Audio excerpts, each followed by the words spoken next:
Hey everyone, so let's put a little pressure on the people that are still standing. We're not going to get the program, thanks Mark, I knew you'd be one of them. We're not going to get started until they're sitting. So if we get out of here at 7, it's their fault. And most of them are elected officials, which it's typically always their fault. Is that a good rule? Like I should have been a school teacher, huh? I know, right? And you know what, they don't realize it, but I know every one of their names, so I will not be afraid to call them out. Lisa Gautier, you're one of the ones standing. All right, last chance. Restrooms are out this way and up the hallway, right? Everybody have a drink? Because you need to buckle in and buckle up because we have a lot to cover. Everybody had some food? Did everybody just love Laura, our band and accompaniment? Is anybody getting married? I think they would be perfect for your wedding. And speaking of getting married, I was told tonight in little useless facts, but as I got to meet every one of you, that we are sitting in the premier makeout spot. So look to the person to the right. Okay, Ray and David Pine does not seem like a good thing. Look to your left. But honest to goodness, so before this was this beautiful conference room, and please look behind you, not to kiss that person, but to look behind you at this beautiful, beautiful scenery, only in California, right? This used to be, and is anybody from this area, can you confirm? Or do you confirm? This was the makeout spot.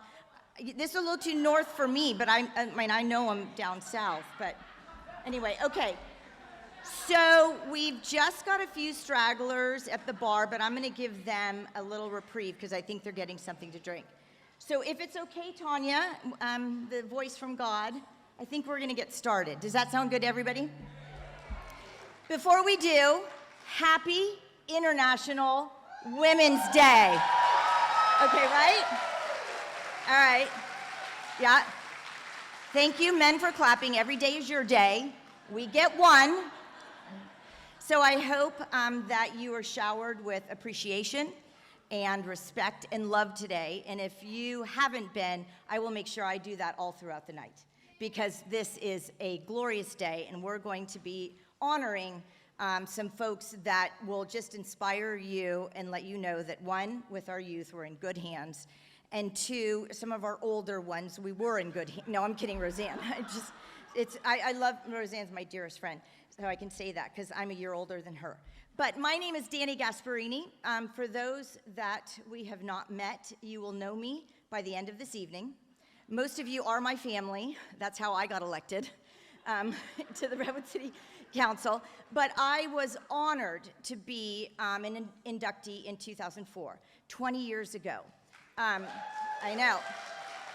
That's when the Youth Award were for 11 and 12-year-olds. So, you know, 20 years later, I think I've done well for the age of 36. But anyway, I'm supposed to introduce myself and tell you a little bit about me, but that's really all you need to know, because we have more important things to do.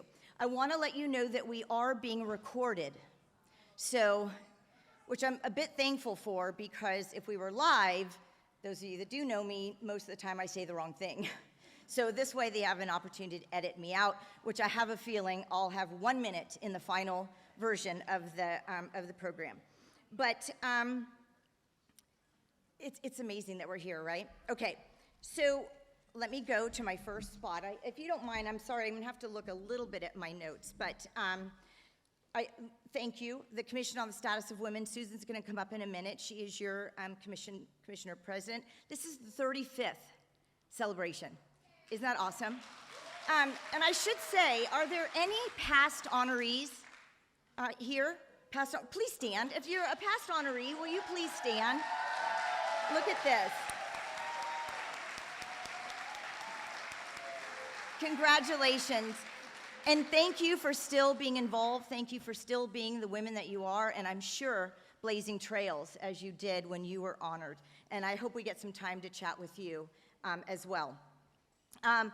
If you remember a year ago when I emceed this event, we were at a brewery, which was great because I got to have a couple beers before I started, which helped. But it was so cold and windy, so I'm just grateful that we're indoors. We can see each other's faces, and we can sit next to one another. We don't have to be 6 feet apart because I really love being next to people, and I'm just so appreciative of being here. So without further ado, I'm going to introduce Susan Corcos, who, I always say that wrong, Kokores, who is our current president of the Commission on the Status of Women. And let me just tell you a little bit about Susan, because she's not going to brag about herself, but she's a longtime resident of San Mateo County, and she lives in Menlo Park. I'm sure you voted for Ray. She did. Okay, just to make sure. All right.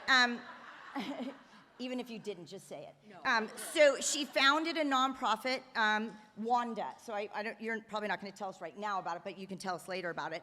And she's in her retirement. So look at what you do in your retirement. You take on a commission presidency, right? And her nonprofit is always thinking about women and equity, and she'll tell you a little bit more about the commission, but this year's theme is economic equity, and I couldn't be happier. Susan?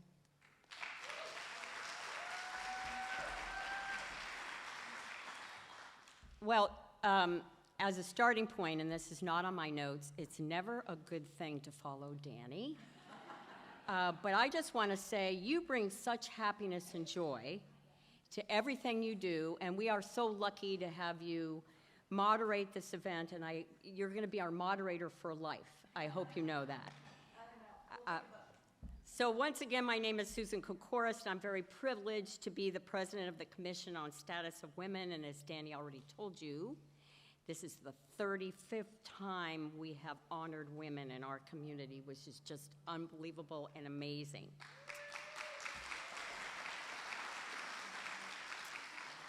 And a little bit of a historical look. Throughout the history of the United States, women have fought to gain equality by many different means, including obtaining the right to vote, which actually took from the inception of the Republic all the way to the 20th century. Before that happened, there were a lot of women and men along the way that helped make that happen.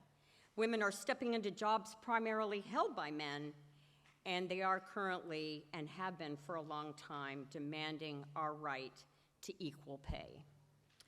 While great strides have been made, women are not fully recognized or fully compensated yet for the work they do.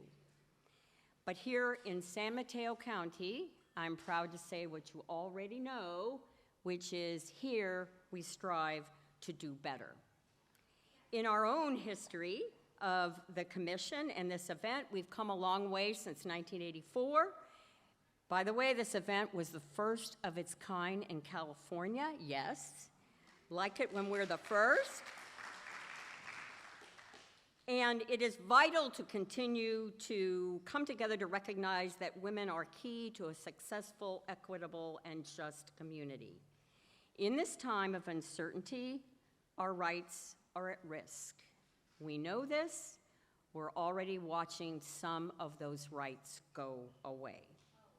The Commission on Status of Women is currently very, very, very focused on helping women to go from surviving to thriving to driving change, ensuring women's economic security, and that includes access to affordable, quality childcare. At our upcoming leadership conference, RISE 2024, we will be doing just that. And let me tell all of you in this audience, March 28th at the CSM campus, this is the place to be. Please gather on your way out a flyer that will tell you details. Please be part of what will be very stirring, very informative presentations, and as well, we will be gathering your input, and all of that will go together when we ultimately make a presentation to the Board of Supervisors in November. Before I turn things back to Danny, let me recognize how this all happens. First of all, I want to bring up the issue of the fact that this is judged. We need judges to take all the fabulous nominees who live in this county, and they actually this year come from Santa Clara County. They're given the nomination papers, they read it, they're not given names, so you can see this is a very unbiased process, and I'd like to recognize them now. Supervisor Cindy Chavez from the Santa Clara County Board of Supervisors representing District 2, Carla Hernandez, an Oak Grove School District Board trustee, Melissa Luke, the Chief Program Office of Healing and Justice for the YWCA of Golden Gate, Silicon Valley, Naomi Nakano Matsumoto, the Director of Student Services for Counseling and Support Services. Grace Sonia Melanio is a Communications and Public Affairs Professional for FAR LLC. And lastly, Maya Murthy, the VP of Programs and Services for the Second Harvest Food Bank. A round of applause.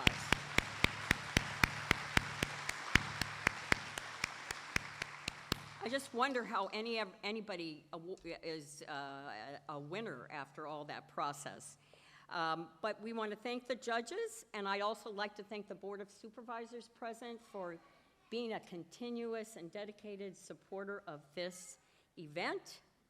And a big thank you to the sponsors who helped make this possible, to the individual volunteers, and lastly, where is she? Tanya Beat.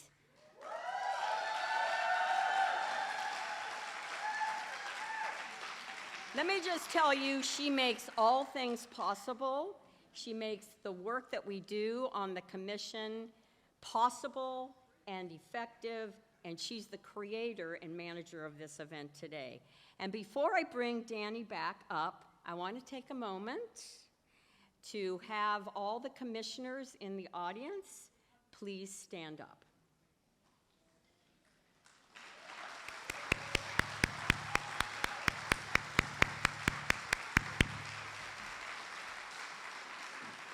Have a good time, everybody, and I'm going to bring our moderator back to the stage. All right. And how about past commissioners? I know Carrie. Carrie's a past commissioner. You have to stand. Any past commissioners here? Raise your hands. Come on, stand up. Thank you for still being so involved in our community.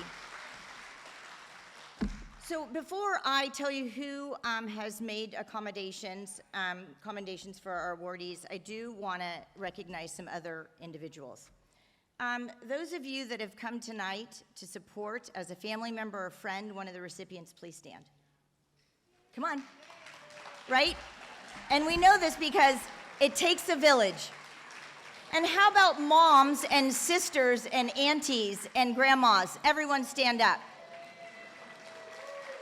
And I want to recognize all of you. How about business leaders, women-owned businesses, or if you work for a women-owned business, please stand. It is International Women's Day, and we need to be recognizing all of you, family, friends, and anyone that has uplifted any women here today to make sure that we change some of the data.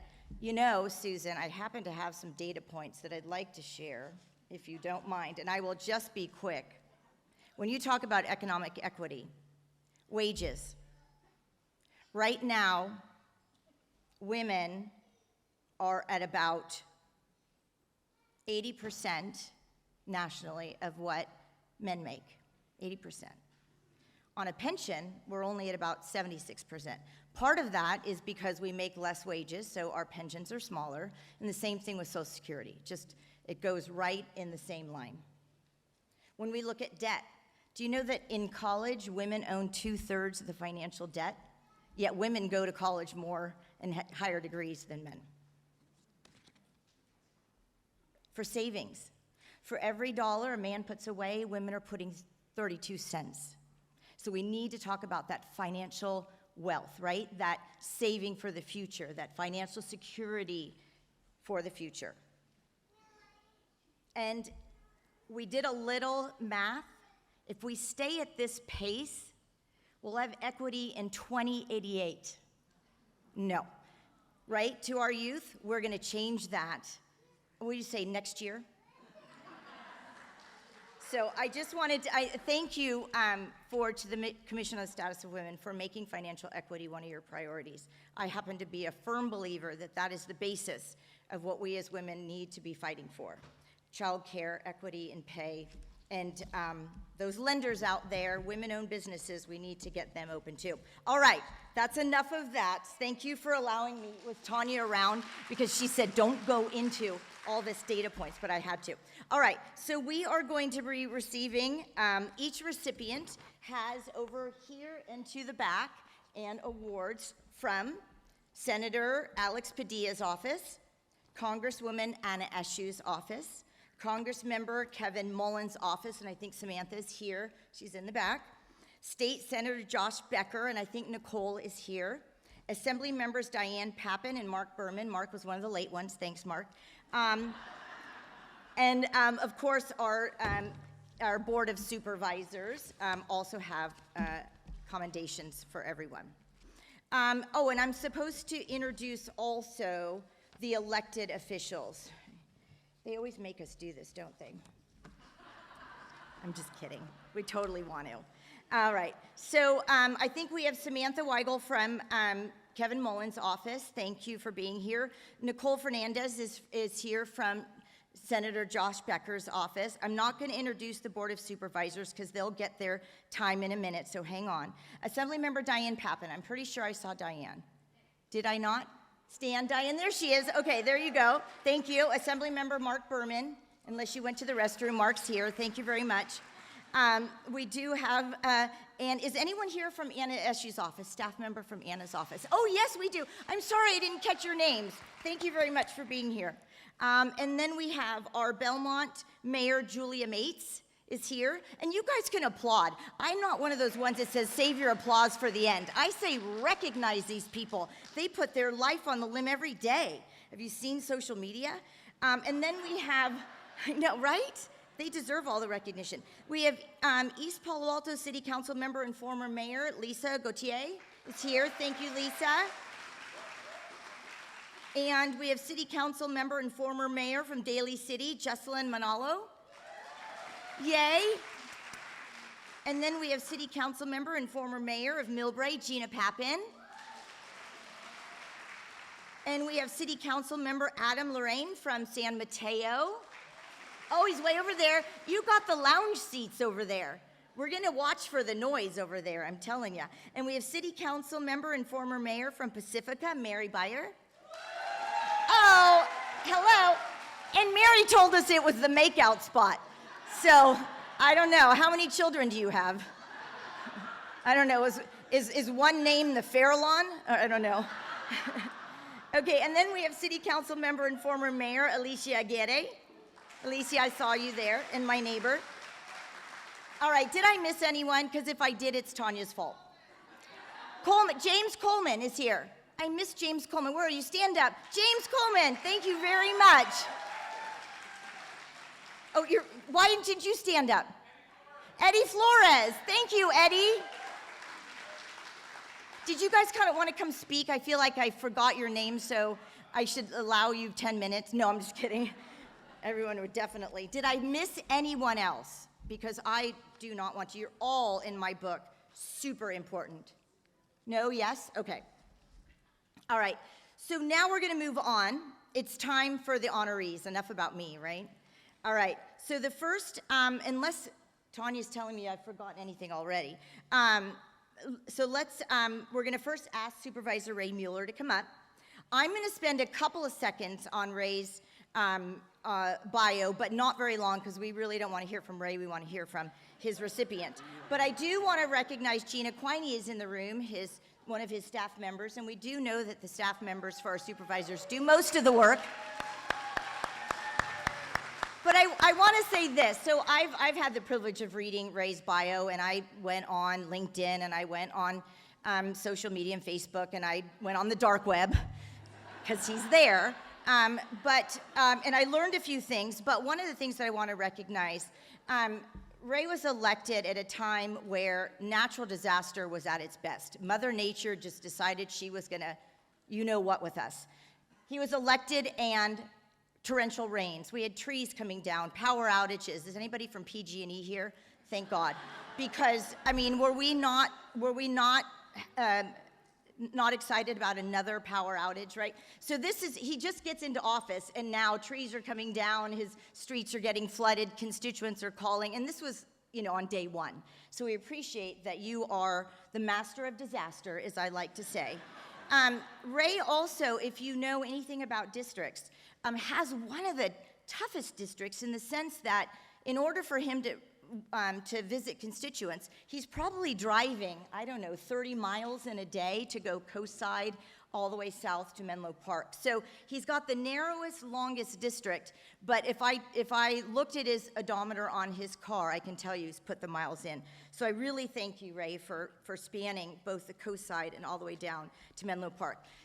The other thing I will say, and there's too many to name, he is on almost every committee there is, from transportation to energy, clean energy. And the only thing I can say to you, Ray, is I think you need to go to rehab. I think you have some kind of volunteer addiction, and you should probably take care of it soon. But he's also super smart, which I can't say that about, never mind. A law degree, and of course his wife is his sweetheart from high school days. 2 kids, they all are here in San Mateo County. Ray Mueller. Thank you. That was far too kind. When I was asked, I didn't know that this was something we get to do on the Board of Supervisors. And when they told me about it, I was surprised. And I was really honored. And then they told me who I got to introduce today. And I immediately became incredibly humbled. It's a pleasure to introduce this evening to Jenny Walter.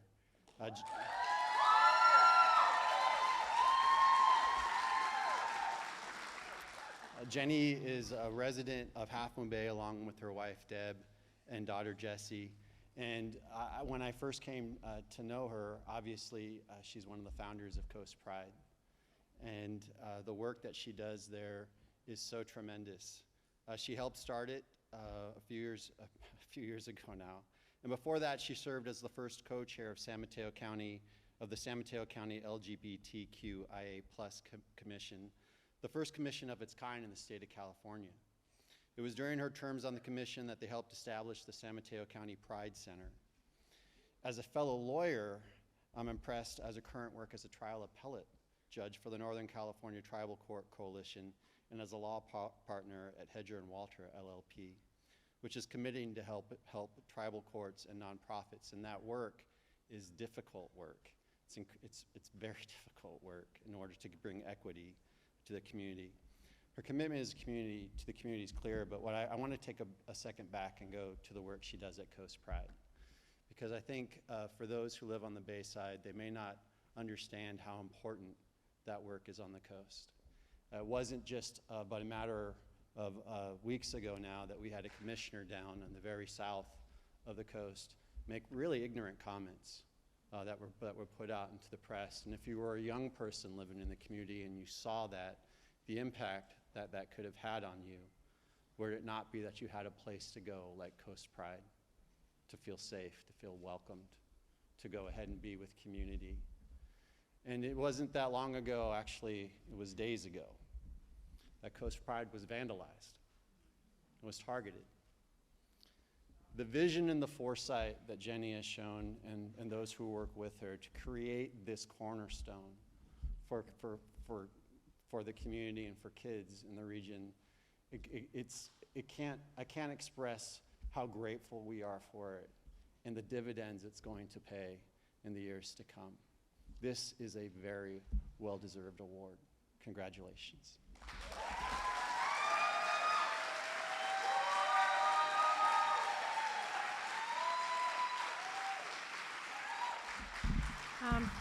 Wow, I'm really, really touched, and thank you so much for those heartfelt comments, Supervisor Mueller. I am really honored to receive the recognition along with so many inspirational inductees today. My name is Jenny Walter. My pronouns are she, her, hers. And I'd like to start my remarks with a quote by Bell Hooks. She was a poet, an activist, and an author of many books, including Feminist Theory, From Margin to Center. The quote is, "To be loving, we willingly hear the other's truth.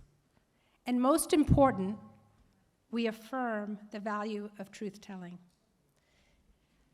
As Supervisor Mueller said, at heart, I'm an advocate. A strong thread that runs through my life's work is my commitment to ending intolerance and building social equity for marginalized groups. The plight of marginalized youth is really what's a center in my heart. For many of us, young people represent vulnerability, hope, and resiliency. I was an attorney for many years, and I guess I still am, sorry. In San Francisco and in San Jose, I represented children, and I guided foster care policy at the California Judicial Council for over 20 years. But of the truths I hold, the one truth that I'd like to share with you from those experiences is that our systems of care, education, and justice are flawed, and that we must always be vigilant in exposing oppression and discrimination. Of my memories of that time, well, and thank you to all of you, too, because of the work you're doing every day. I know you are. So of my memories from that time, I will never forget the many young people that I represented who were homeless or in foster care simply because they were queer. I've lived for more than 25 years with my wife, who's over there, and my daughter, Jessie, also over there, who's now 20, and we've been living in Half Moon Bay. And our family just absolutely loves Half Moon Bay and the Coast Side. And there are incredible, caring people there, and it's, of course, a really beautiful place. And come visit us at Coast Pride.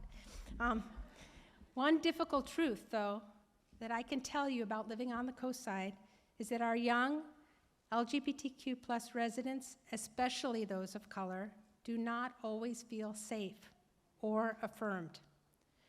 Recent data is showing that wherever you live, there are over 10% of our youth who identify as LGBTQ. And as compared to their non-LGBTQ counterparts, they have higher rates of anxiety, depression, and suicidality. And so I joined the inaugural San Mateo County LGBT Commission. And thank you so much, Supervisor Pine, because I know that was your baby, for starting and establishing with your fellow board members. And I served there for 5 years, including as co-chair. And following that, I was really fortunate to be one of the founding members of Coast Pride, a nonprofit serving over 1,000 people from Pescadero to Pacifica, and all this with just one part-time employee, a talented human being, Cameron Zeller, also over there. Amazing, inspirational board members, several over there. Dana, Leela, Mary, and over 60 volunteers, and that's how we do it. In closing, I will end with one last truth. When you're a parent of a 20-year-old, you learn over and over again that your concepts of gender, pronouns, and even queerness are antiquated. And this is a good thing, really. It truly is a good thing, because we are all on a learning curve. Therefore, in accepting this recognition for the Women's Hall of Fame today, I am mindful that recognition must be inclusive and also honor the people who courageously speak their truth about gender. Today, I stand in solidarity and celebrate the diverse experiences of all women, including trans women, women of color, femme women, masculine women, and everyone on the gender spectrum.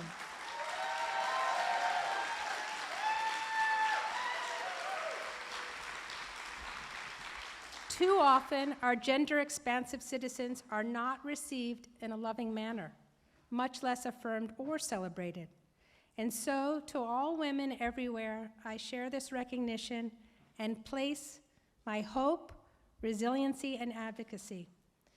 Truly, truly thank you for this honor, and thank you for listening to and affirming important truth-telling in San Mateo County.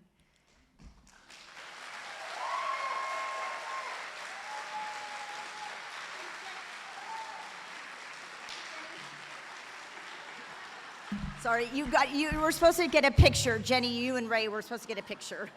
Sorry. And then we should have everybody stand up again so we get that picture too. I don't want to, I'll be out of the.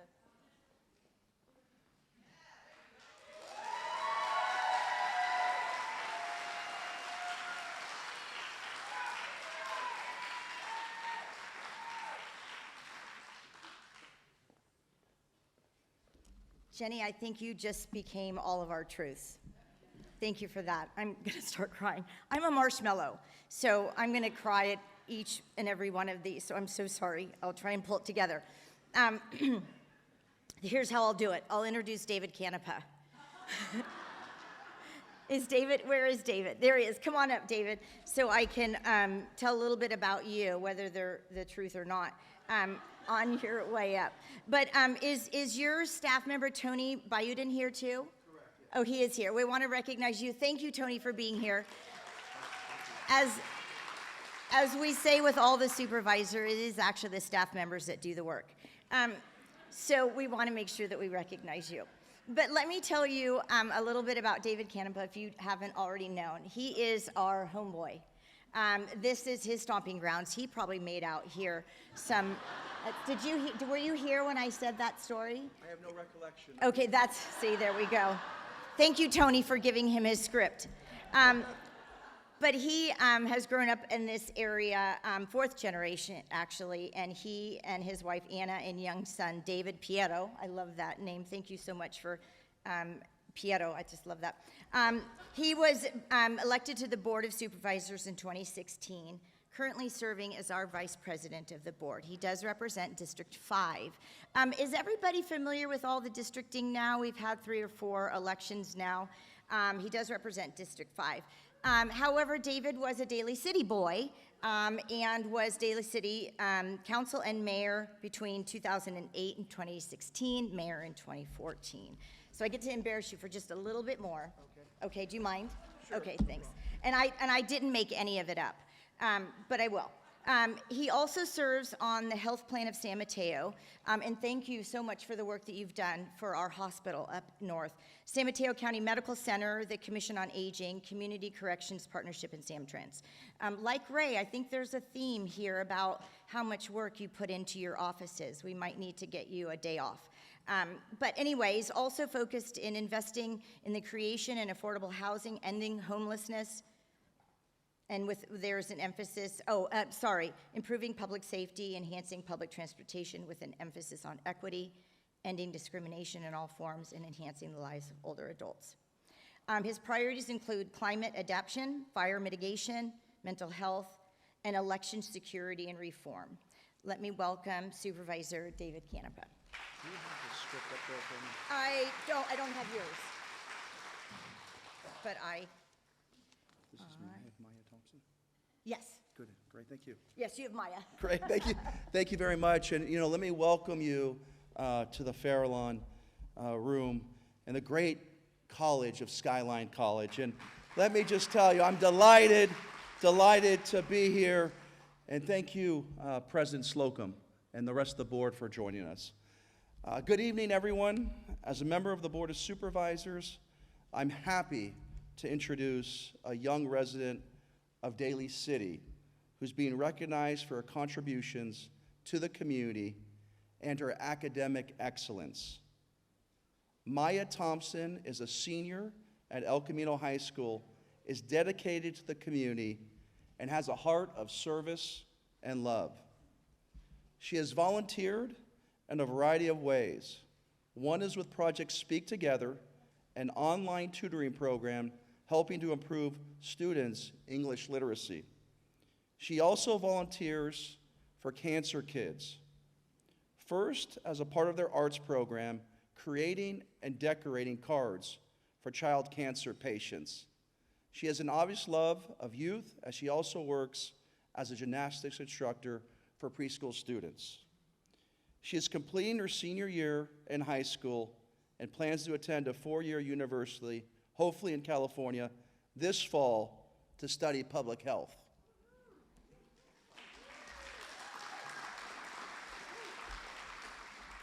Let's give her a round of applause, and make no mistake about it, when it comes to our young people, and especially our young women, let's celebrate them. Let's give a round of applause for Maya. Maya's going to come up and share her story.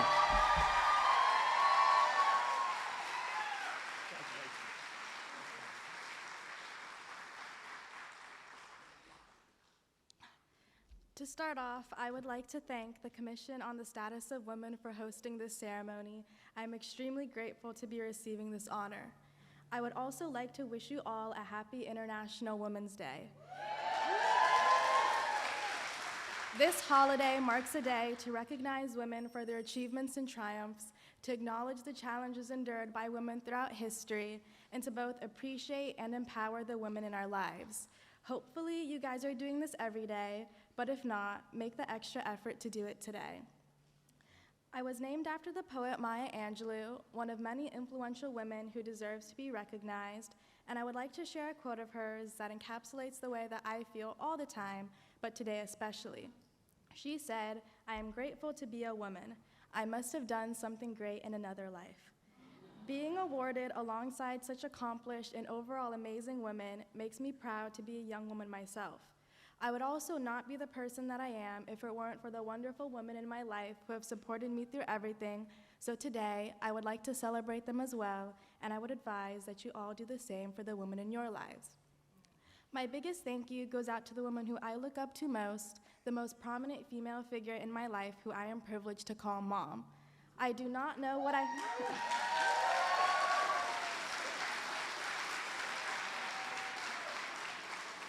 do not know what I did to deserve her, but she has given me her unwavering support, love, and guidance, and I'll be lucky if one day I become half the woman that she is. I was nominated for this award by my school counselor, and I'm incredibly grateful to accept this honor. But initially, I felt as though I was not worthy of the award because I had not achieved greatness. And as a teenager, I felt as though I was not worthy of delivering a speech because I didn't think that I had accomplished enough in life to offer advice or to have the ability to share words of wisdom that would be of any merit. However, I realized that there is more to life than achieving so-called greatness, and that is the message that I hope to leave with you all today. Over the past 2 years, I've worked with a lot of kids of a variety of ages, and from my experience, I noticed their pure joy whenever they felt supported or encouraged. During my tutoring, I watched my students grow excited whenever I asked them questions about topics they were passionate about. When I volunteered to create cards for cancer patients, I noticed their elation when they received hundreds of cards from a group of volunteers. And as a gymnastics instructor, I see my students fill with exhilaration whenever they master a skill. There is nothing more rewarding than bringing joy to others and witnessing the effect you can have on people by offering them support or by aspiring to improve their situation. These instances taught me that one of the greatest successes in life is bringing success to others, and I strive to live my life with this mindset. The smiles and happiness that I've witnessed in the kids I've worked with, I now search for in those around me. Everyone wants and deserves to feel cared for and supported, and it does not always require extreme lengths to offer this to others. Although I may not have achieved greatness, I have made an effort to positively impact those around me, and that is the greatest thing I can accomplish in my lifetime. I would like to end my speech the way I began, with a quote by Maya Angelou. "The desire to reach for the stars is ambitious, but the desire to reach hearts is wise." Thank you for listening.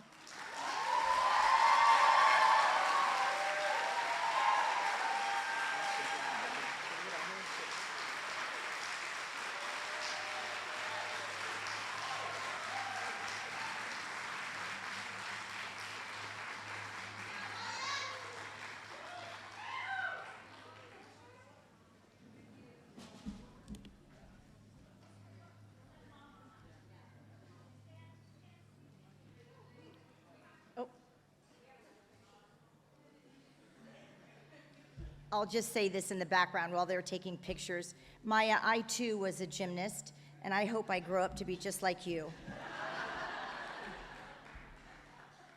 I think I have a long way to go.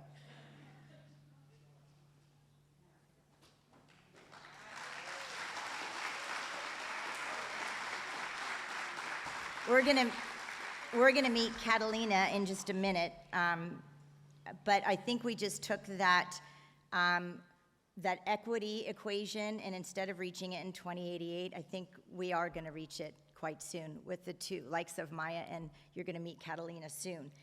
We're in good hands, and in the words of Michelle Obama, women and girls can do whatever they want. There is no limit to what we as women can accomplish. Thank you, Michelle. She's a good friend of mine. Not really. But now I have the pleasure of introducing a supervisor that I haven't known as well, but I thoroughly enjoyed the research that I did on Supervisor Noelia Corzo. And I truly mean this, District 2. She is going to introduce our third honoree, and she is currently the board liaison. I think we heard that earlier, to the Commission on the Status of Women. So I have to tell you, that's a tough job. I mean, herding cats, right? I mean, it's a tough job to keep all these powerful, amazing, inspirational women focused in the same direction, because like me, I could squirrel and ask everybody what they want for dinner, let alone focus on and narrow in this phase of economic equity. So I appreciate that. And Noelia's pronouns are she, her, Ella. And thank you for introducing me to that. I needed to look it up. And now I've met two women that actually use their pronouns as she, her, Ella. So thank you for my learning and teachings happened every day. She is a single mom and the daughter of Guatemalan immigrants. She studied sociology at Kenyatta and San Francisco State University, obtaining her AA and her BA degrees. Supervisor Corzo has worked as a social worker, foster youth advocate, and community organizer. She was twice elected to the Board of Trustees, San Mateo Foster City School District, and served as board president during COVID. So I'm going to diverse a little bit from here. I watched a NBC, I think it was ABC News feed that is posted on the internet. And it really gave me an insight as to why Noelia decided to run for the Board of Supervisors. It was that moment in COVID where she saw families struggling with trying to be at home because they can't work, making ends meet because they can't go to work. But if they are in essential services, they do have to go to work. Where do their children go? They're trying to learn from home. And so she decided to put her money where her mouth was and run for the Board of Supervisors. You said something that is going to stick with me forever, a quote in your interview, because they asked her to sit at the seat. They wanted to see her I'm not sure if they didn't believe you that you actually were a board of, because the interviewer asked her to show the seat that you sit in on the dais. And so she sat, and they said, "How does this feel?" And she said, "It's great to have a seat." And she said, "But if you don't have a chair, you bring one." And that to me stuck with me. So don't wait to be invited. Invite yourself and bring a chair if there's only 9 and you're the 10th. I want to bring up Supervisor Noelia Corzo.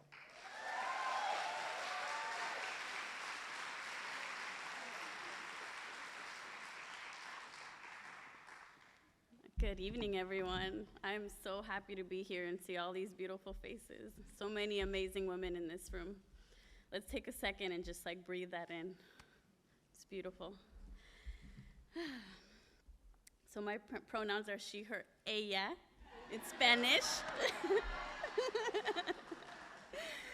And before I tell you more about this amazing inductee, I wanted to just give a shout out to the school board members in the room because we always get forgotten. I'm just kidding. I have to tease you back. You've been doing a lot of teasing, so I want to give a shout out to you all. I saw many of you here. I'm not going to name you all, but thank you for being here. So this next inductee is a friend of mine someone that I have a lot of respect for. Before I go into her amazing resume, I just kind of want to speak to, what's that quote? It goes, "People will forget what you said, they might even forget what you did, but they'll never forget how you made them feel." And that, I think, is a quote that perfectly describes Christine Padilla.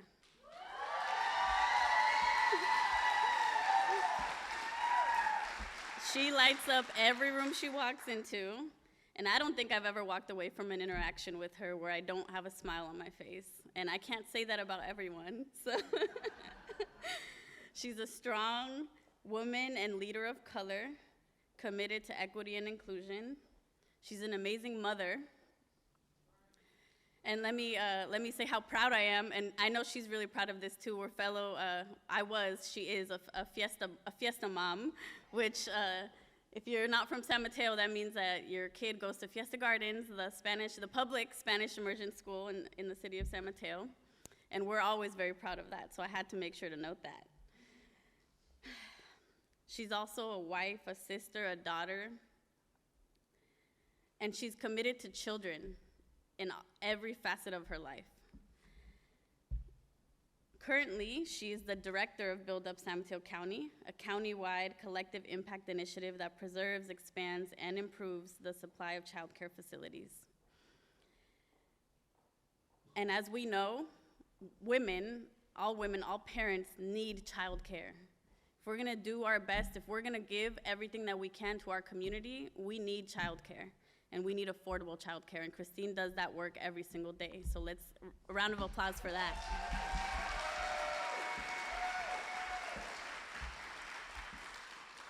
She's also been a nonprofit executive director, a senior congressional staff member for over 10 years. Wow, how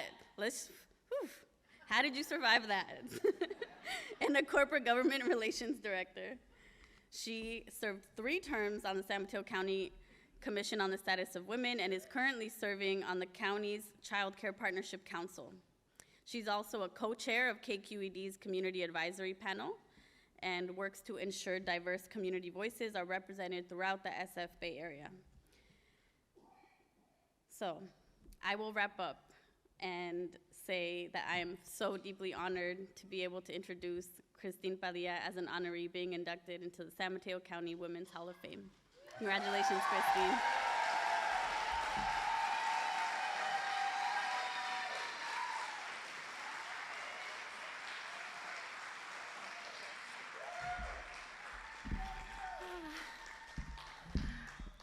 That was so sweet. Thank you, Supervisor Corzo. This is our first, but not last, Latina supervisor, so. Let's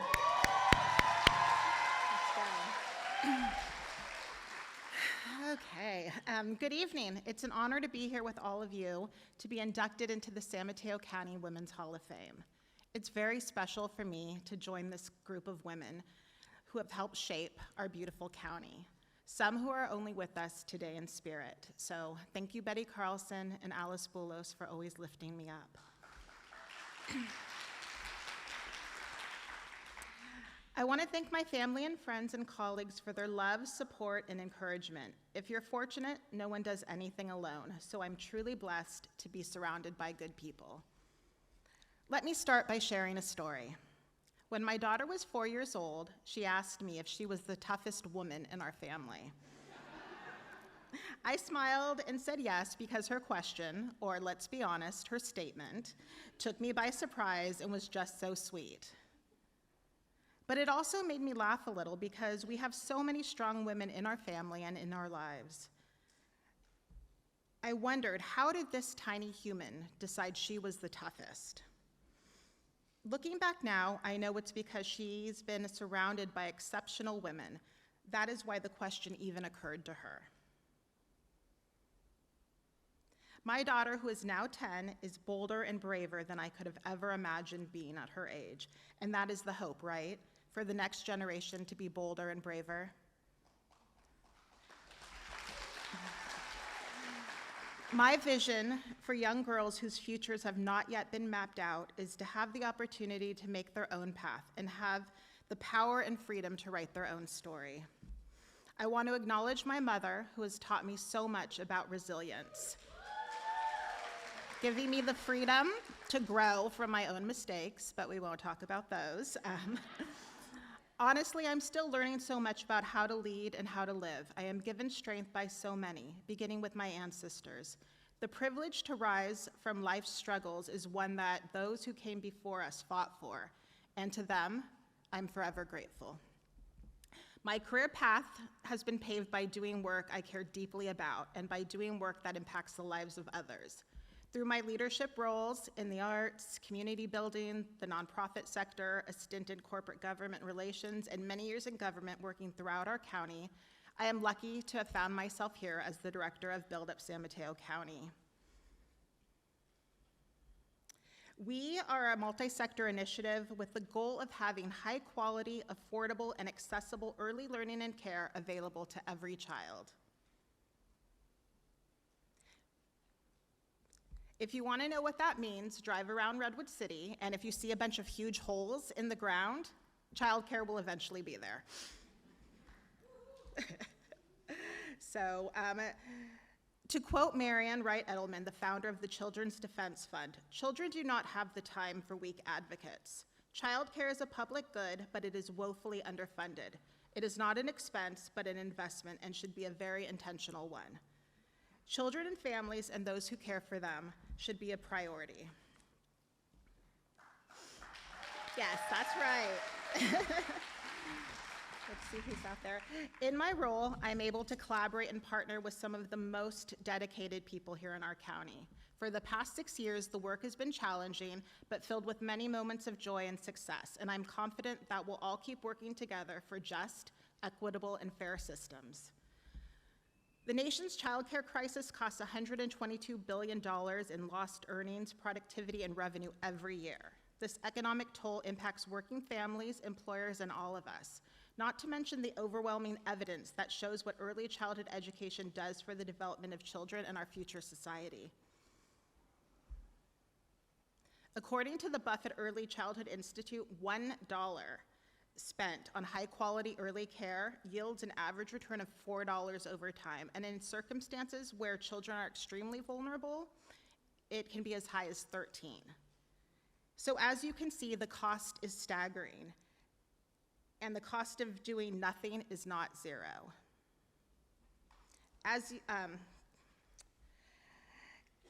It is time to build livable communities for all where we value women and children over outdated systems of privilege and power, and we can do that here in San Mateo County.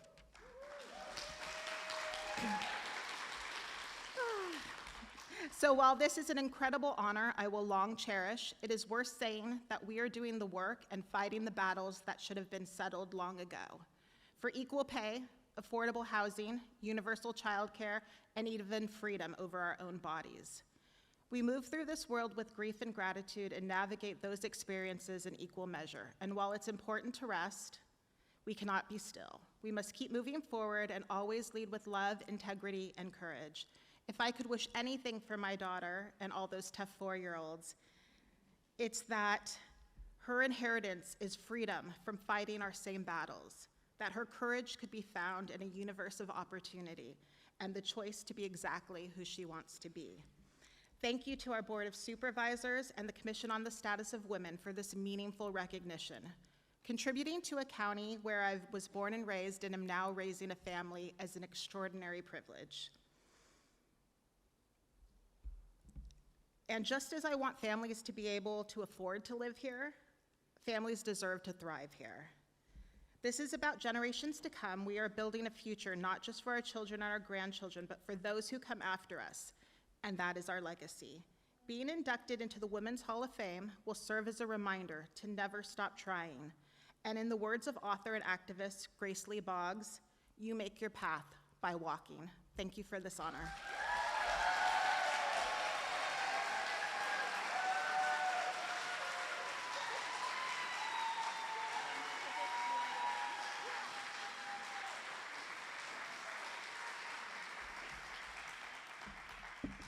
And as they're taking their photos, I have to say thank you to everyone that have taught me so much tonight. I think we should give a shout out to everyone here tonight in this entire county, because we don't profess to know it all.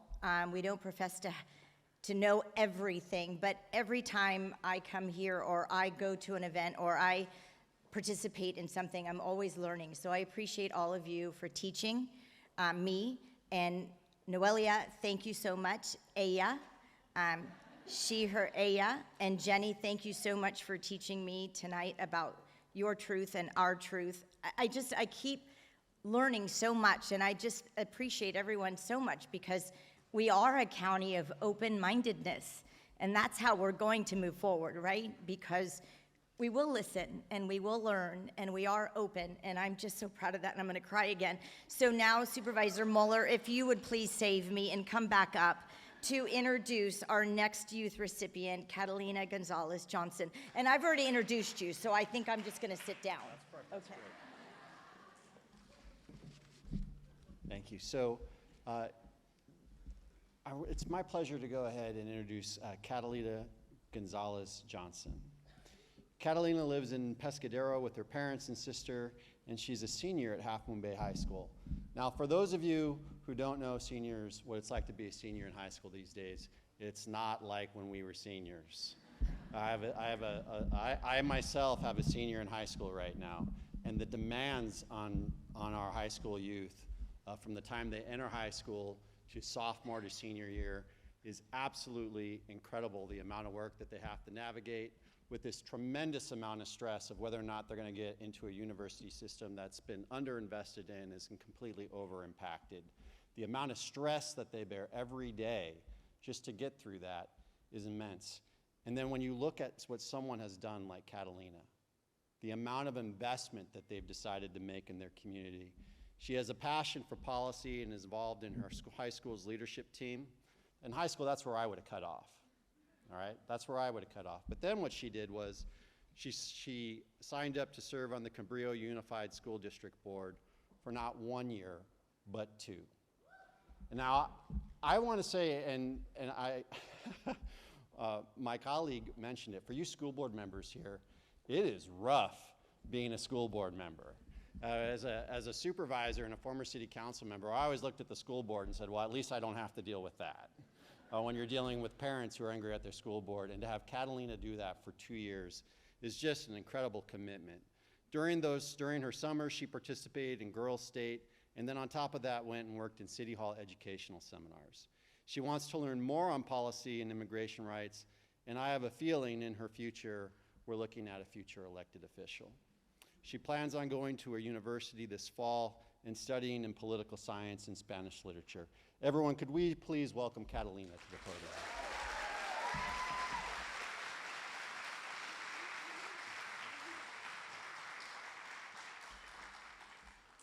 Good evening. My name is Catalina Ana Carlota Gonzalez Johnston.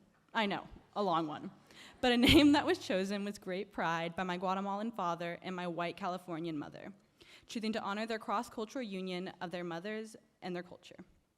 My grandmothers both taught us about mental health, pain, strength, community, and healing, all things that today I work hard to continue passing forward.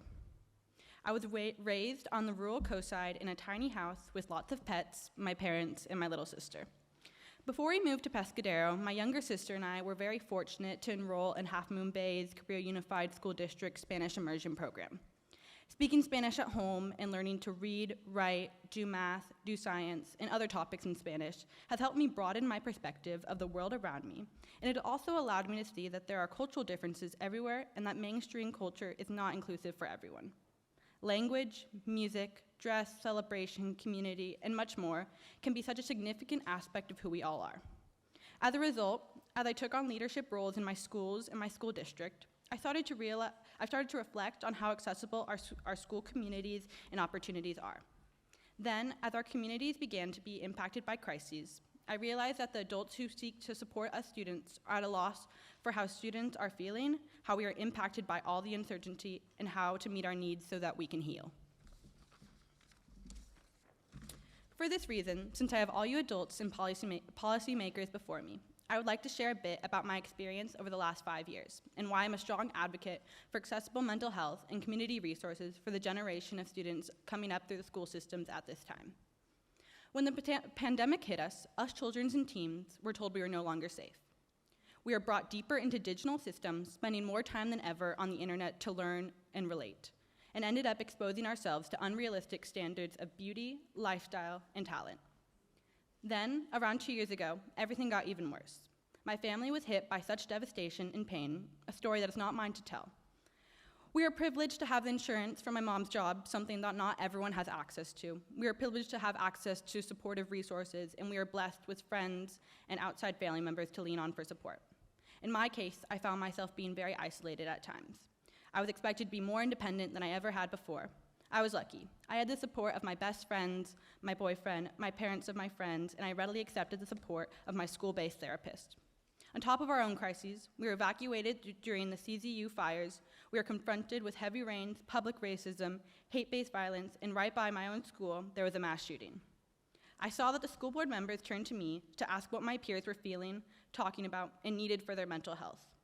I thought about how we are all different and how the voices needed to be represented for the adults who did not know what it was like to be in our shoes during such a crisis, during a crucial time in development. I was able to talk to my peers about how they were doing and what they needed during this critical turn point in our lives. For all the adults here, I implore you to first stop and listen to children and teens when they share what is going on with them. Please recognize that due to our differences in culture and upbringing, not all our suffering and needs are the same. Know that you can make a difference by hearing us, validating us, and helping us find the support we need. Additionally, there needs to be a multitude of resources that are easily accessible, not stigmatized, and aware that everyone may not identify as society may dictate them to. And that one person's avenue of healing may be different than another's. There's no one cookie-cutter approach to mental health because there is no cookie-cutter approach to how we identify. Mental health interventions can take many forms: therapy, psychoeducation, community, art, friendships, connections, and family. The key is for these resources to be easily accessible and relevant to students. No one knows the long-term impact of all the tragedy we have collectively experienced, but I can say with certainty that as students, we need an investment in mental health resources with concepts of flexibility of what that means to different people who don't all share the same identity or culture. Thank you to the Commission on the Status of Women for this acknowledgement. I am grateful to you all, and in particular, my family, my best friends, and all the parents in my life, the teachers, the Latino Leadership Coalition, and the CUSD School Board, who have supported me in my leadership efforts that I hope to expand upon as I embark in the next chapter of my life.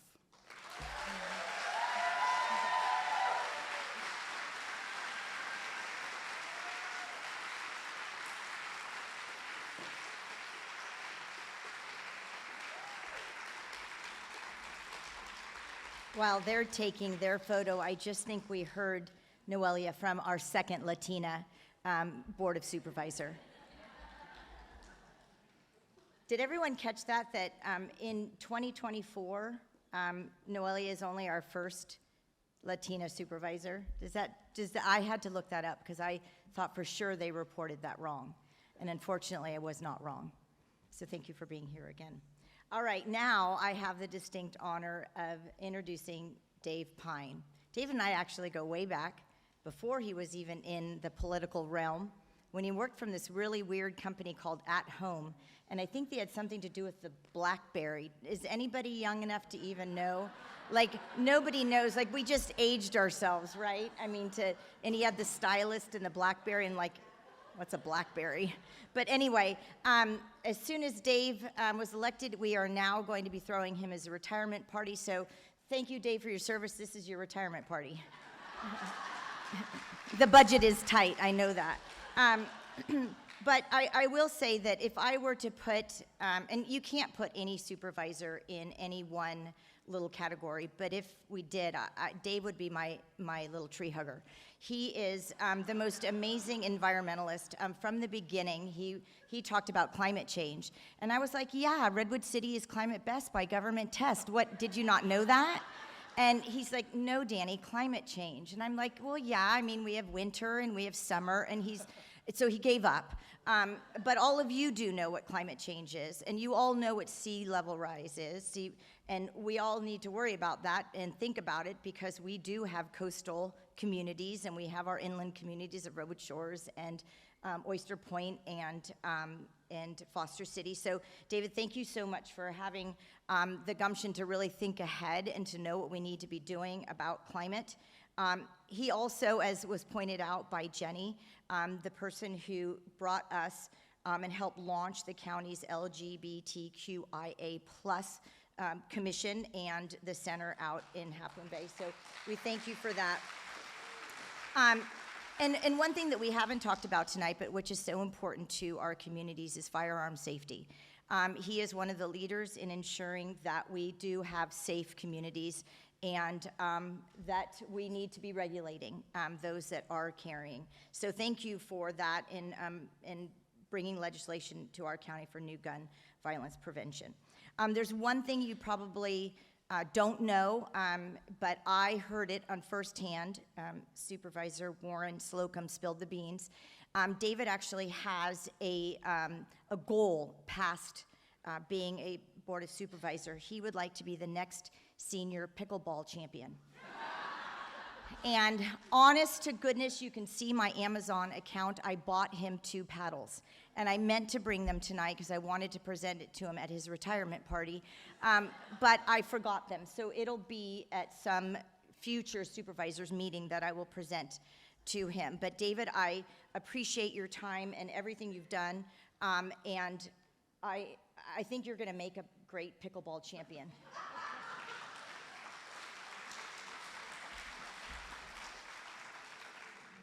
So thank you, I think, Danny, for that kind introduction. We could probably put a pickleball court right here. He knows the dimensions already. It's actually, my wife has become a fanatical pickleball player, so I have no choice now but to take up the sport.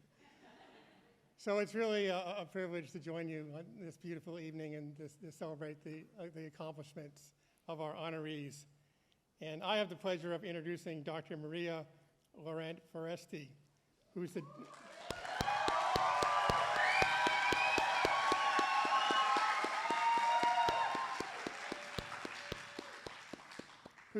the director of the county's Office of Diversity and Equity, also known as ODE. The Office of Diversity and Equity, which is part of the county's Behavioral Health and Recovery Service Department, helps advance health equity in behavioral health outcomes in marginalized communities. ODE works to empower communities, influence policy and system change, develop strategies and meaningful partnerships, and promote appropriate workforce development. As director, Maria has been at the forefront of these efforts, particularly helping to grow ODE's signature health equity initiatives, which is really a core of our efforts. In that light, my staff and I, we've been delighted to work with Maria specifically on the Pride Initiative and the county's support of the San Mateo County Pride Center, which are just tremendous assets that we're so fortunate to have here in San Mateo County.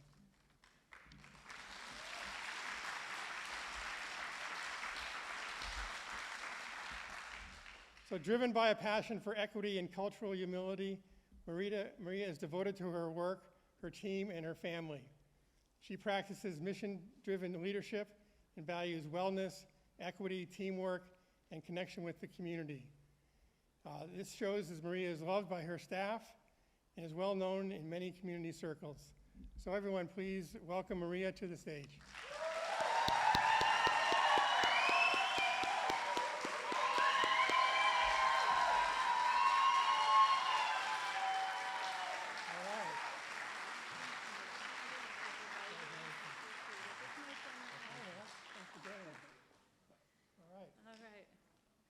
Thank you. We all need a little help sometimes.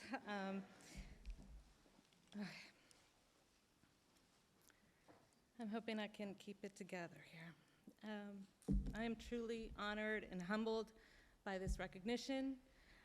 I want to express my heartfelt gratitude to the members of the Commission on the Status of Women, to Tanya Beat, Sylvia Tang, the wonderful Behavioral Health and Recovery Services ODE team, and 3 incredible women who supported my nominations. Lisa Teeler,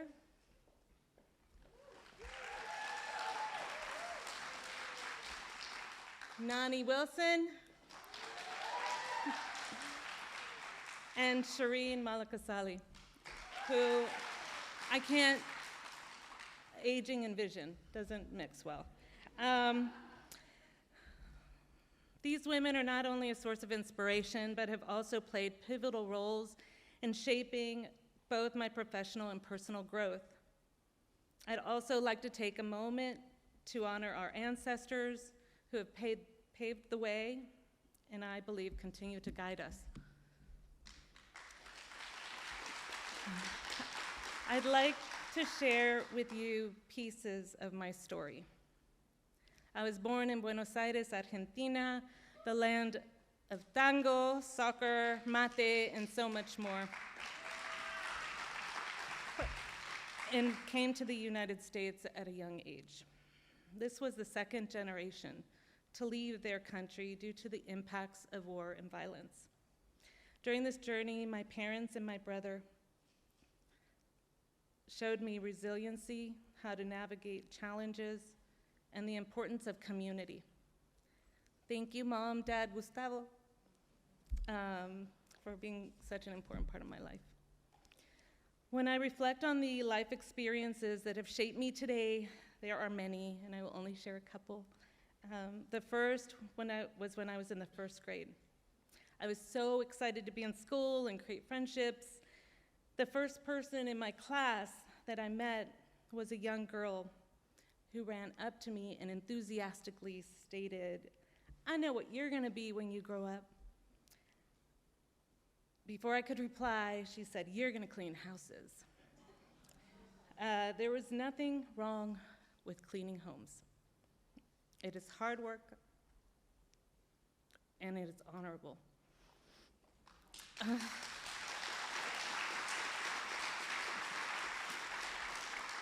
However, as a Latina, it informed me of society's ceiling for me. Another impactful interaction was when my family moved from Louisville, Kentucky to California. My father had accepted a position at Napa State Hospital, and they allowed us to live on the grounds in a row of homes that were for youth and young adults with intellectual disabilities. In time, we got to know these children. The first person outside of my family to tell me that they loved me was a young girl who lived in one of the neighboring homes. I recall being struck by how someone who is so marginalized and stigmatized and whose family had abandoned her had so much love to give. It was truly a beautiful moment. These experiences are intertwined with my parents instilling in me the values of compassion, sacrifice, hard work, in addition to a deep understanding that to create change, you need many hearts and many hands. These things motivate me to work daily on becoming a leader that leads with love. This coupled with having the love of my life, who is my son,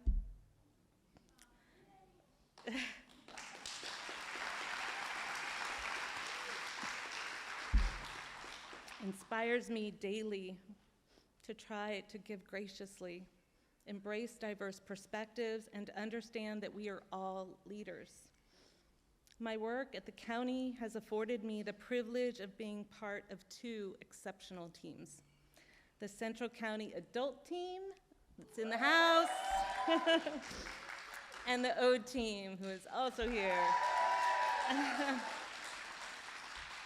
I have witnessed times when stepping back and allowing others to step forward and seeing in others the incredible talents that they may not always see in themselves has led to impactful and life-changing moments.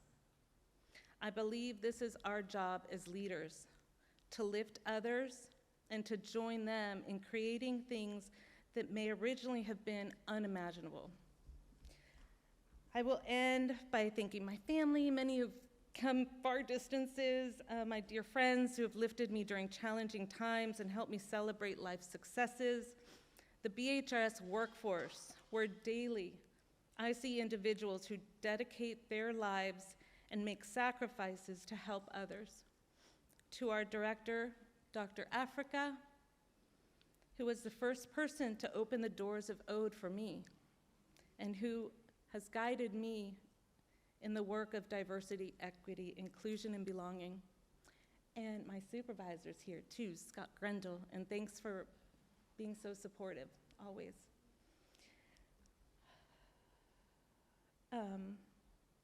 Time doesn't allow me to share my gratitude with so many who I have been blessed in having in my life. I hope each of them, you all, know how deeply you have touched me. I will end with a quote I recently read. We are here as ambassadors of light, of love, and of change. Thank you all for being part of this incredible journey with me.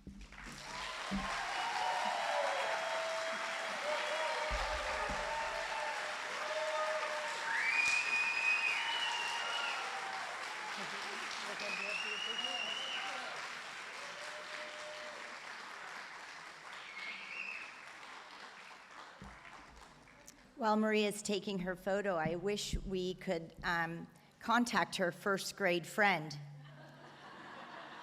to let her know what Maria chose to do in her life, in her professional life.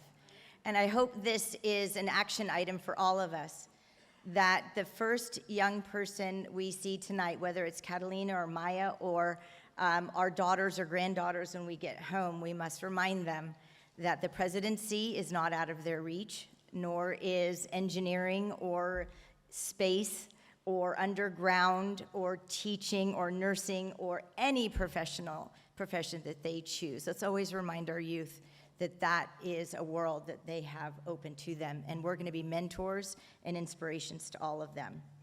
I think this will probably be my last MC gig for the Women's Hall of Fame because I am way over time. So I want to thank you all for allowing, we have one honoree left, and it's going to be the toughest one for me because I will start crying. It's someone that I've known for 20, 25 years, and I won't tell you what I thought the first time I met her, but I'm just grateful that she's my friend today. I would like to ask Supervisor Warren Slocum to join me on the stage as he's going to introduce our final inductee tonight, Roseanne Faust. If I were to put Warren in a bucket, I would say he's our veterans' rights man of the hour. There isn't anywhere I don't go and learn about housing and services, mental health, that Warren is not working on. And it's a population that we sometimes forget about because they tend to be our hidden population. Warren, too, is a veteran, and I think that stays, and not with the thing on his forehead. That happened recently. It wasn't during his time when he was in the Army. But he grew up, he and his wife live here in Redwood City. He represents District 4, my district. Warren, I did vote for you. I mean, once for sure. No, he is one of my greatest friends, so please don't mistake my teasing because I just love him dearly. He's a dear friend. I love Maria more, but he's still, so he grew up in San Diego. You might not have known that, and he was enlisted in the Army shortly after that. I think it had something to do with his parents saying, you need to go. But after serving in Vietnam and being honorably discharged, I said that incorrectly once, and I won't ever do that again. He earned his bachelor's at San Diego State University. Warren is the champion of equity, as I had said, and helped to initiate the county's first chief equity officer position in 2021, which is amazing. His district includes some of the most culturally diverse communities in the county, and he is proud of his work to build more affordable housing and reduce traffic congestion. There's one thing that I'd like to say and dispel a myth. Some of you may have seen it on social media. Taylor Swift is not Warren Slocum. They are actually two different people. People say that they haven't been seen together, but I just want you to know that they are two different people. Warren and Maria proudly call Redwood City, Woot Woot, their home, and so do their 2 sons. Warren Slocum, will you please introduce our final recipient? And I'm going to start crying, Roseanne Faust.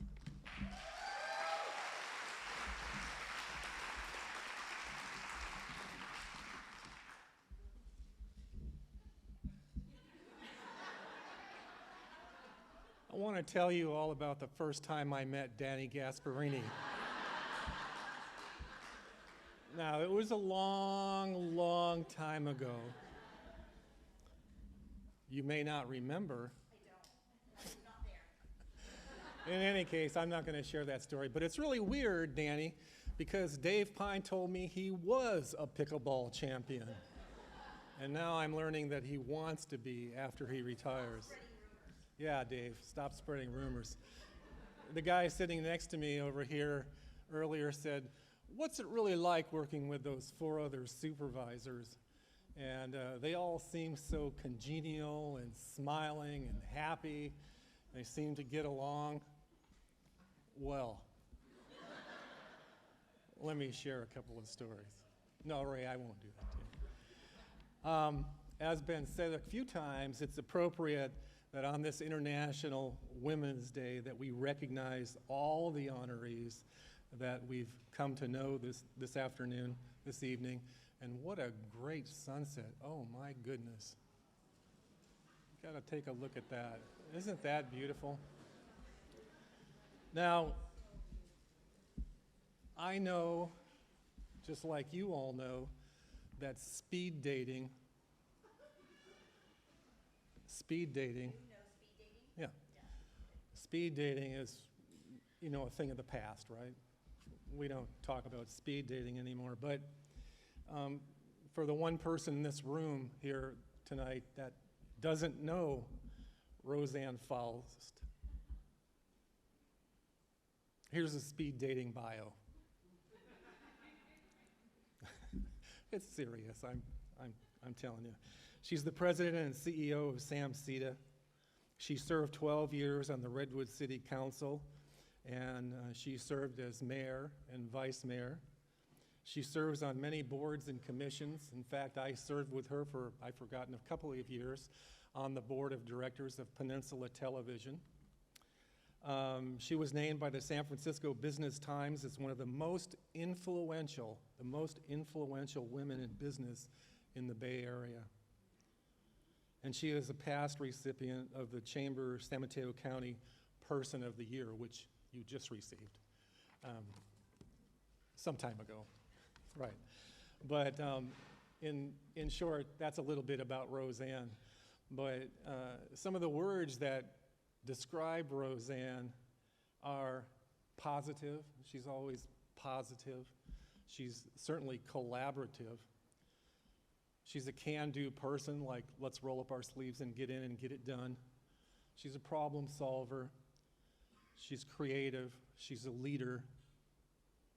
And I can go on, but these words just don't do you justice, Roseanne. A couple of things that I admire about her are as important as her many achievements. First, as a veteran, thank you, Danny, for mentioning that. First, as a veteran, I know that Roseanne Faust is deeply patriotic. She has a deep respect for our country, our flag, and a desire to see our nation succeed. And she has a deep love and respect of our military. Witness the fact that one of her daughters is a graduate of the Naval Academy. Go ahead, give it up for that.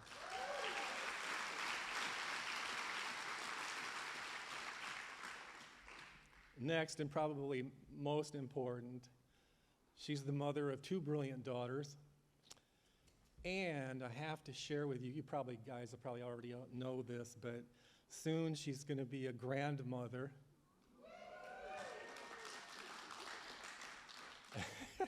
And as a new grandfather, I can tell you that there's nothing like having a grandchild, and your life is going to be, well, amazing.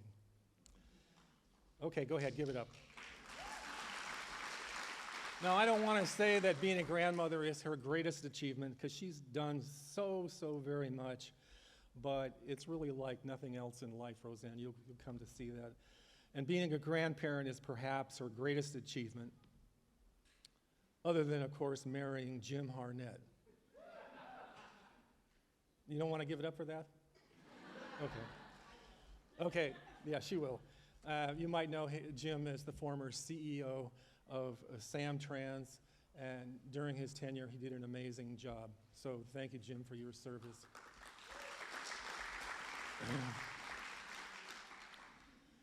To say that Roseanne is an overachiever would be an understatement. We all know about her strong work ethic, her ability to anticipate building safety nets in our community between government, business, and community-based organizations.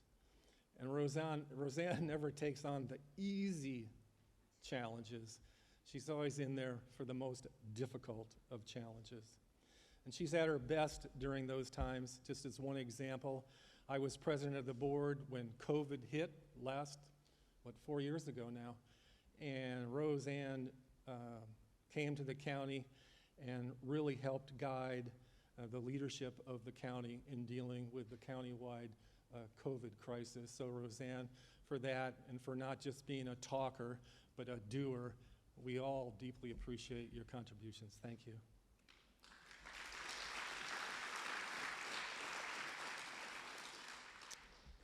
And now I'm president of the board again. And I'll be termed out, retire, as Dave Pine will in January. I have no interest in pickleball, so don't get me any pickleball paddles. And, you know, Dave, maybe I'll see you around, but definitely not on the pickleball court. So please, if you'd all stand and join me in giving an amazing reception to my longtime friend and a true leader in San Mateo County, Roseanne Faust. Okay, thank you. Thank you, thank you, thank you.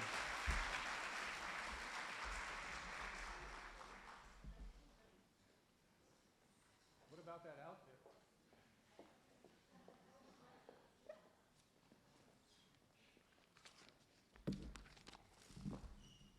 I am here today because of my love for our community, my work, both professionally and personally, and in a large part because of my interactions with so many of you in this room.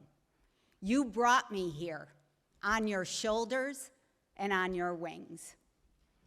I am also blessed with a solid foundation of family and friends, and my home family, my Samsita family. My mom, Claire, who I am 100% sure is in heaven, gave me her unconditional support and selfless love.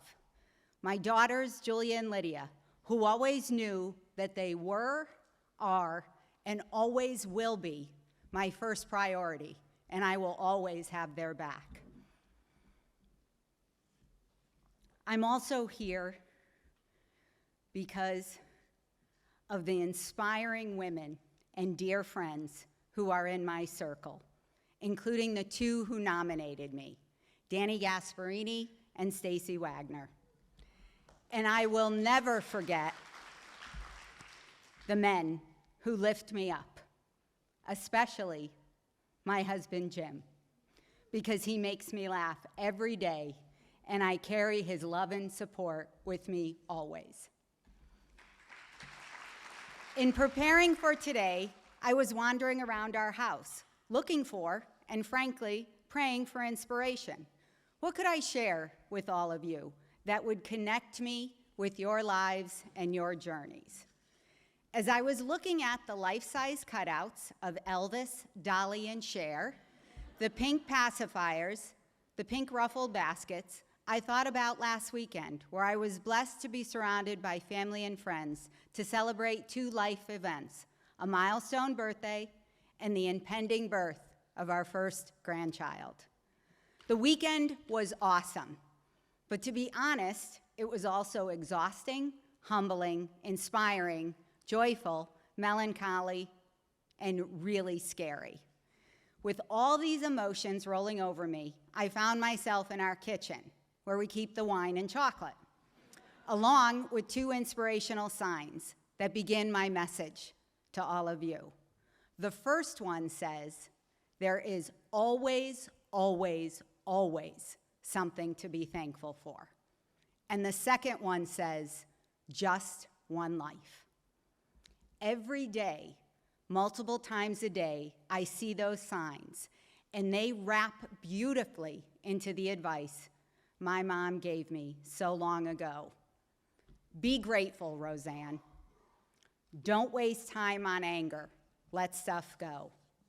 Work hard at whatever you are doing, and it costs nothing to be nice and kind. So be nice and kind. Sounds simple, right? It's not at all. It's hard. How do I weave all of this into my life and work? I strive for the 70-30 rule. When I first drafted my remarks, I kidded myself, and I said, let's start with 90-10. Then I went to 80-20, and I finally said, let's get real, Roseanne. On your best day, you're at a 70-30. 70% of the time, I focus my energy and abilities on doing what fills me up. It's all about getting stuff done, good stuff, meaningful stuff. It's about bouncing over challenges, learning something new every day, and evolving as a woman, a mother, a wife, a community member, and embracing my personal mantras, owning who I am, and kicking ass with class. What about the other 30%? Recognize it's inevitable. The noise, the distractions, the doubt, the worry, the disappointment, and the anger. And it's okay. I accept it and try to reduce it as much as possible and find that 70-30. And that leads me to my final bit of advice and wisdom. Give yourself grace. If that is the only thing you remember about my remarks today, please hold on to it and give yourself grace. In closing, I want to thank Tanya Beat and the Commission on the Status of Women and our Board of Supervisors for all they do every day to acknowledge and appreciate the contributions of women in our community, and especially on International Women's Day and through the Women's Hall of Fame. I want to thank our MC, Danny Gasparini, for keeping it fun and focused. And to my fellow, give it up for Danny. And to my fellow inductees, I have something for each of you to remember this day. There's 5 bags here. You have and will continue to light the way for those before and after you. I hope the candle that's in the bag reminds you of the light that each of you are to your families, your colleagues, and your community. Thank you.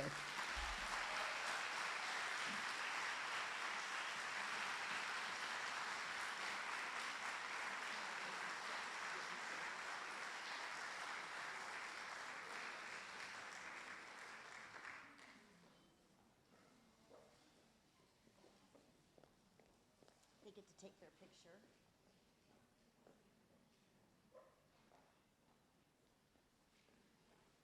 Isn't she amazing? I have to say thank you also to Amy Buckmaster and Don Cecil, because when we wrote the nomination form, as most of you know, everything you write has to be verified by witnesses.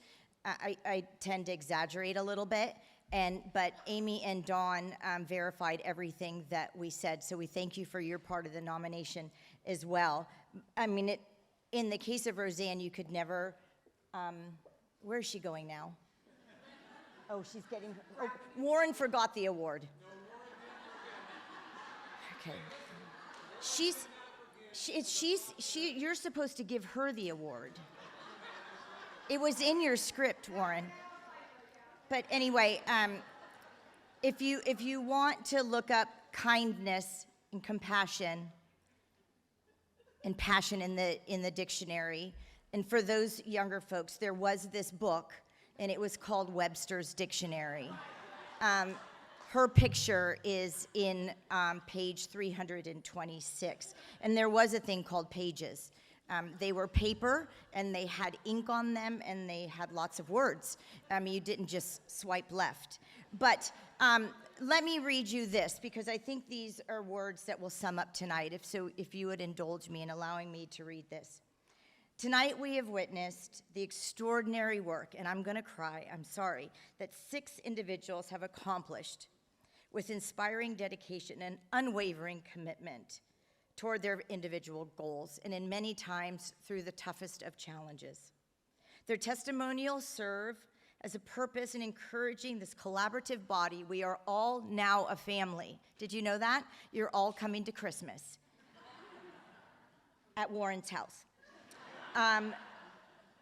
That the power to accomplish great things resides in each and every one of us. It is through our own determination to find our greatest gift to share with countless others. Everyone in this room has contributed in some way to the great advances of the women that we are recognizing tonight, and to that of our county, and that's why our county is so great. We have not reached the top of the mountain yet, ladies. We know we have a lot of work to do. But after hearing Catalina and Maya tonight, I know we are there very soon. And I know that after hearing the inspirational words of the 6 inductees tonight, that each and every one of us have a little more spring in our step. We have a little more spark in our minds, that we're going to go out and take what they've started and continue to do the work. As it said before, if Tanya Beat is here, I have a gift for her. I just want to say thank you. It's not easy ever working with me, because I tend not to read much of anything, and I asked her all the questions at the end. And Marcy Dragon, where are you? I made you my chief of staff tonight, so I want to thank you. She's the chief of staff for Warren Slocum and a good friend. But Tanya, if you would come up, I have a flower for you. It's one of the things that I always try to do. Roseanne always gives people gifts, and so thank you for allowing me to be me tonight. And we have a flower for each of the recipients as you will collect your awards. So this is it. Again, it'll be my swan song, because after being a half hour late, I probably won't be invited back. But in the words of Roseanne, let's be bold and let's kick ass with class. Good night, everybody. Thank you.